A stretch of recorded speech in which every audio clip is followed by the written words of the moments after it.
When you run a professional martial arts school, which is really just a small business, you become very familiar with the seasons of a business, sort of like the seasons of the year. And so that you have a very well-defined spring where everything is new and fresh and exciting and there's a lot of hope, and you start to plant your ideas and you plant your activities and you get started with your scheduling and you find a facility and you open, maybe you start at the Y, maybe you open your own facility. And then summer comes and things start to grow, things start to come out of the ground, and the sun is hot and the days are long, so you get to work and work and work, and you might be tired, you might be exhausted, but you're so engaged. You're fully engaged. It might be a drought, but you find a solution. There might be a storm that comes through and beats everything into the ground, but you find a solution because it's just work and you know how to work. And then the fall comes and there's a harvest. The harvest, the work that you've produced, you start to pull in, you have the student base grows, and you have income, and you have more income than you've had. The money becomes more meaningful, and if you're smart, you put a little bit aside. And if you have a lot, you put a lot aside, and then you share it with others. And that happens in the farms, and that happens in our community when we have a great harvest and we share, but we also put some aside for winter, which is coming. And then winter comes. You've gorged yourself on the harvest, but then everything slows down. Everything goes dormant, goes underground. You think everything is gone. It feels like no matter what you do, you can't move the needle one way or the other. It's like scratching at the ground and you get meager results. Luckily, hopefully, you put something in the storehouse that you can eat while you get through that winter. And then spring comes again. There's the rebirth, and those are the cycles. And if you've been doing this, I've been in this facility for 12 years, in this business for 18 years, running martial arts schools for 24, 25 years. So I've been doing this for a long time. And so I see it, I feel it. And I've had to learn how to survive it, how to survive those winters. And what works for me, I know is gonna work for you. I start every day with a gratitude list. I force my mind to shift from lack, from frustration, from that victim mentality to one of excitement and hope and thanks. I write down in my journal the thing that I'm gonna carry with me through the day. I write down the things I'm grateful for, starting with my personal life first.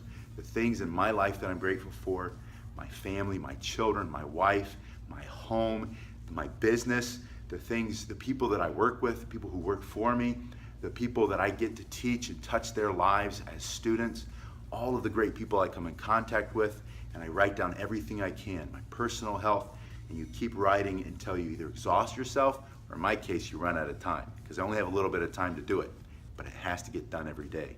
So I write that down. After that, I have a set of standards. What do I need in my life to feel fulfilled, to feel like I have purpose, value, like there's meaning to my life, both in my personal life, the relationships with my family, the relationships with my children, my wife, and then what has to happen in my business to feel like my business is meaningful and purpose-driven. I write those out. And then those standards, which are the things that I can't come below, I have to write goals that help me reach those standards. And then if I reach them, I want to level up. But what are the big, exciting, juicy, long-term goals that you have in your life that you can write out? Not the things that you're going to get anyway if you just keep moving in the same direction. Those are eventualities. Don't write those down. There's no excitement there. But write down big, exciting, stretch goals, things that force you out of your comfort zone, that force you to learn something new, make new relationships, physically move, travel, go somewhere else, find new ways of thinking and acting and being. Write those goals out and then break them down into medium term and short term. What do you have to do in the next 3 to 6 months? What has to be happening so that you're moving in the direction of those goals that support the standards? After you have those short-term goals, then you write out what you have to do today. What do I have to do today that's going to move me an inch, maybe a foot, maybe 10 feet, but it's going to move me in the direction of that goal. It's going to move me in the direction of the short-term goal, that's going to get me closer to the long-term goal, that's going to allow me to live my life up to the standards that I'm setting. You have to write that down. Then you take your list and you prioritize it. What do you like to do least? What do you not want to do? When you look at it, what makes you cringe and think, I don't want to do that? Is it picking up the phone, calling somebody? Is it having a meeting? Is it going to the bank, asking for different terms or asking for more money? What do you have to do? And then you do that one first. The least enjoyable, the one that you would stall on the most, and you write number one next to it, and that's the one you go after. You keep this book with you all day long. You get to work. Every time you feel stuck, it seems gloomy, gray, you don't know what to do, you're starting to feel that nervousness, that stress, that worry, that victim mentality starts to creep back in. Open your book. Go through your gratitude list. Just look at a couple of them. Look at your big juicy goals that support your standards, and then go back to work on your task list. Get it done. Take action. This is how you show up. Showing up in your business in the middle of the deep, dark, ugly winter, showing up is an act of faith.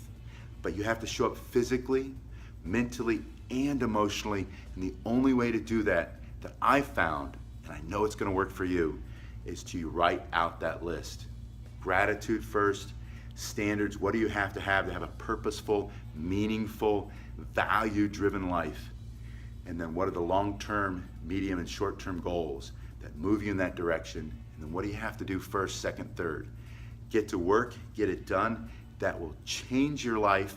It shortens how long that feels between the winter and the spring. Right now it feels like the winter in my business, but it feels like spring is just around the corner. Like I'm starting to see the shoots and the buds, starting to hear the birds, the sun's starting to come up earlier in the morning. So I'm starting to see it in my business. And I know what it feels like to be in winter. I also know that to get through it, it's not as painful, it's not as difficult as it may seem if you follow those steps. So get yourself a journal, get writing, and make it your daily habit. And if you need help, reach out to me. I will help you. I'll come to your house, I'll come to your martial arts school, and I'll show you how to do it.